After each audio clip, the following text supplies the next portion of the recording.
பல்வேறு தமிழமைப்புகளின் ஆதரவுடன் டொரண்டோ தமிழ் புத்தக அரங்கம் எனும் கண்காட்சி கடந்த 6ஆம் திகதியும் 7ஆம் திகதியும் கனடாவின் டொரண்டோ பகுதியில் இடம்பெற்றது. இந்த கண்காட்சியின் போது பல எழுத்தாளர்களும் பதிப்பாளர்களும் பங்கு பற்றி தமது நூல்களை காட்சிப்படுத்தினர். கனடா வாழ் மக்களின் பங்கு பற்றுதலுடன் நடைபெற்ற இந்த கண்காட்சியை பெருமளவானவர்கள் பார்த்து பயன்பெற்றதுடன் இதன்போது பல கலை நிகழ்ச்சிகளும் இடம்பெற்றன.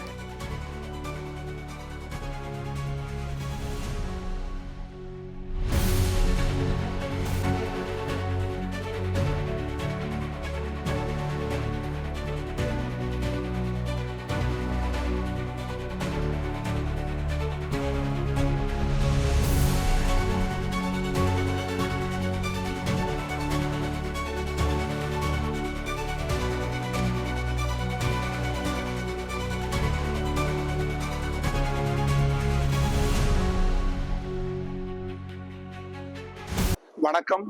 ஏகன் ஊடகத்தினருக்கு நேற்று மற்றும் டொரண்டோ தமிழ் புத்தக அரங்கம் இங்கே நடைபெற்றுக் கொண்டிருக்கின்றது. இந்த தமிழ் புத்தக அரங்கம் மிகவும் ஒரு முக்கியத்துவம் வாய்ந்த நிகழ்வு.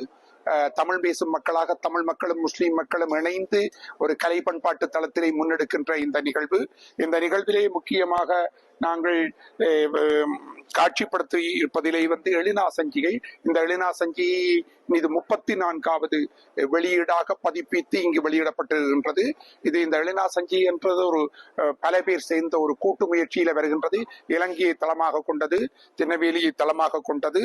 இது எனது my own story.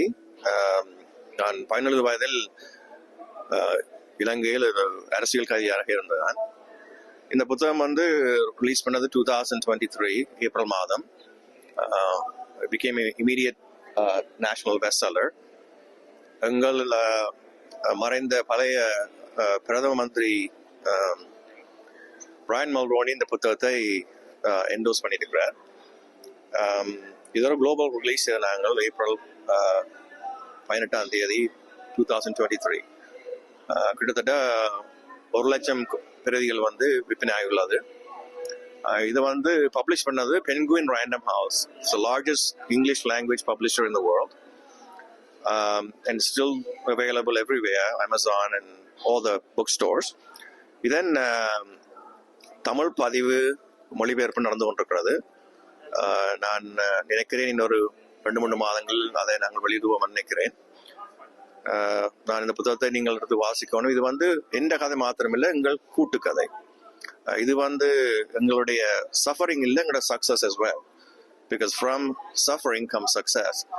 எங்களோட community has improved so much in Canada in 30 years. It's a huge success. அதை செலிப்ரேட் பண்றது தான் இந்த புத்தகம் எழுதினேன். நான் இந்த புத்தகம் எழுதின நோக்கம் இது விடியவைப்பு உங்களுக்கு வீட்டை சாப்பிட்ற விருப்பம். அவங்க பேர் தாமரை கேரக்டருக்கு.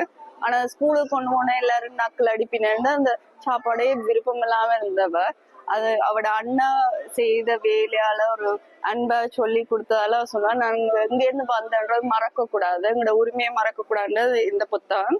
இது இவட பேர் தாமரை.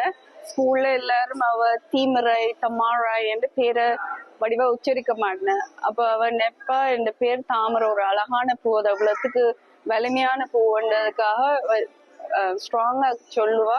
இல்ல இந்த பேர் தாமரை என்று இருக்கிற பாடசாலை இருக்கிற எல்லாரையும் வடிவா அந்த பேரை உச்சரிக்க பண்ணுவா. ஆசிரியருக்குன்னு சொல்லுவா வடிவா உச்சரிக்க பண்ணணும். சோ நான் ஆசிரியரா இருக்கிறபடியா அதுக்கான பிரச்சனை எழுது ரெண்டும் எங்க ஸ்கூல்ல கவனிச்சு நான் சாப்பாடு கொண்டு வரதுக்கு பெருசா விரும்ப மாட்டேன்.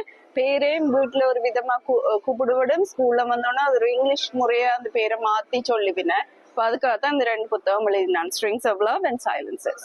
கனடாவிலே முதலாக இன்று புத்தக கண்காட்சி நடக்கிறது. அதில் அனைவரும் பார்வையிட்டு சந்தோஷத்தை வெளிப்படுத்துகிறார்கள். தொடர்ந்து ஒவ்வொரு வருடம் செய்ய வேண்டும் என எல்லா வாசிப்பார்கள் எல்லாரும் சொல்கிறார்கள். எனது கடை 35 வருஷமாக கனடாவில் இயங்குது. அத்துடன் உங்களுக்கு தேவையான புத்தகங்கள் எதுவானாலும் நீங்கள் ஓட வந்தாலும் 20 நாள்ல உங்களுக்கு எடுத்து தரலாம். இந்த டெலிஃபோன் நம்பர் இஸ் முருகன் புத்தாசாலை டெலிஃபோன் நம்பர் 416-321-0285. உங்களுக்கு தேவையான புத்தகங்கள் எல்லாம் எடுத்து தரலாம். மீண்டும் சந்திப்போம். Hi everyone. So my name is VK Theran. I'm a dark fantasy author. I'm in Whitby. When Lightning Strikes is my debut novel. It's a dark fantasy, action, adventure, romance novel. And the story, this is how it goes.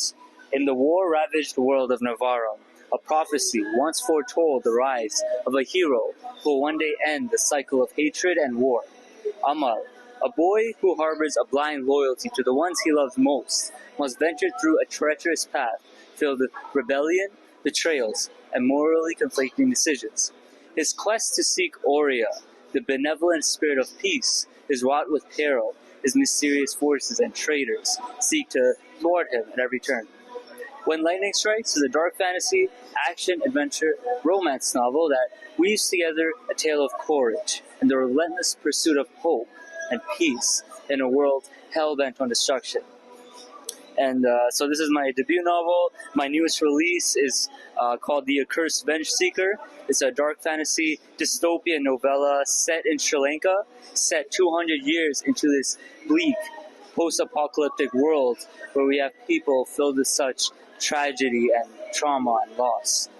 And the story, it centers around a character named Tiran who goes on a crusade to avenge the death of his lover.